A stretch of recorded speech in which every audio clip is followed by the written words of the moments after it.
میر مہدی مجروح کا ایک شعر سنیے۔ غیروں کو بھلا سمجھے اور مجھ کو برا جانا، غیروں کو بھلا سمجھے اور مجھ کو برا جانا، سمجھے بھی تو کیا سمجھے، جانا بھی تو کیا جانا۔ میر مہدی حسین مجروح۔ اور یہ دلی کا لال قلعہ ہے، شاہی قلعہ۔ شاہجہاں نے 1639 میں 1639 میں جمنا کے کنارے بنوایا۔ جامع مسجد دلی کی مشہور جامع مسجد۔ بسم اللہ الرحمن الرحیم۔ آج ہم پڑھیں گے خطوط غالب، مرزا اسد اللہ بیگ عرف مرزا نوشہ۔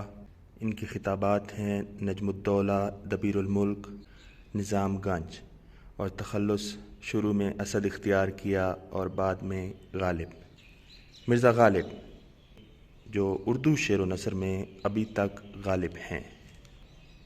مکتوب نگاری عربی اور فارسی کے ذریعے اردو میں منتقل ہوئی۔ اردو کے ابتدائی دور کی خطوط نویسی کے دور پر نظر ڈالنے سے بخوبی علم ہوتا ہے کہ اردو کس قدر پرتکلف عبارات، لمبے چوڑے القابات، بناوٹی اور ثقیل الفاظ سے مزین تھی۔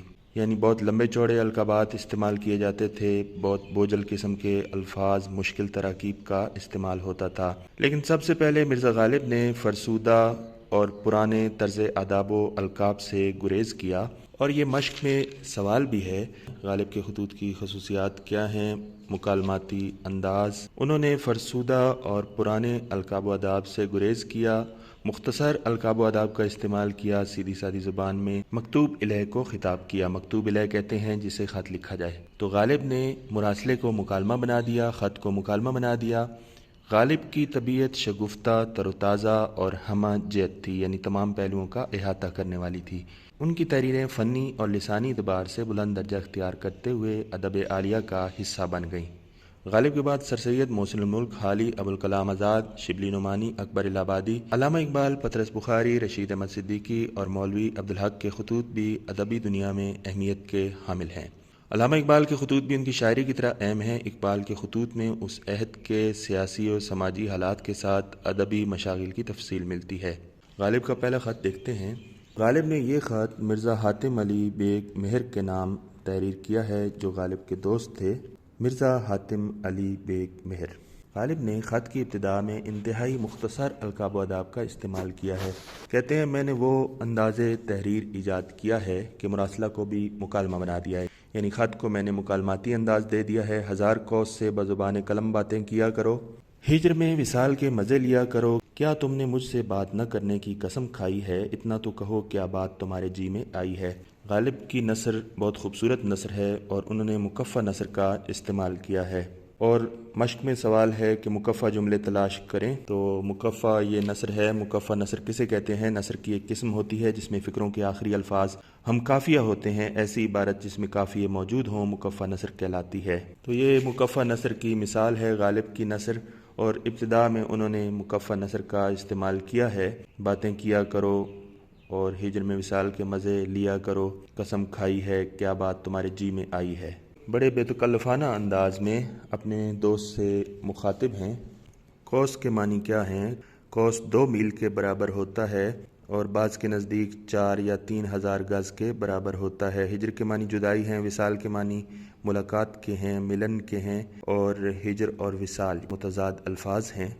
تو غالب کہتے ہیں کہ بظاہر میں تم سے دور ہوں، جدا ہوں، تم تنہائی میں ملاقات کا لطف اٹھایا کرو۔ تم نے بہت مدت سے مجھے خط تحریر نہیں کیا اور کتابوں کے متعلق اطلاع بھی نہیں دی کہ کتابیں چھپ گئی ہیں یا نہیں۔ برسوں ہو گئے تمہارا خط نہیں آیا، نہ اپنی خیر و عافیت لکھی، نہ کتابوں کا بیورہ بھجوایا۔ کتابوں سے متعلق کوئی اطلاع تم نے نہیں دی کہ کتابیں چھپ بھی گئی ہیں یا نہیں۔ غالب کہتے ہیں ہاں، مرزا تفتہ نے ہاتھرس سے یہ خبر دی ہے، 5 ورق 5 کتابوں کے آغاز کے ان کو دے آیا ہوں۔ یوپی کا ایک ضلع ہاتھرس، وہاں سے منشی ہرگوپال تفتہ جو غالب کے بہت پیارے شاگرد تھے، منشی ہرگوپال تفتہ۔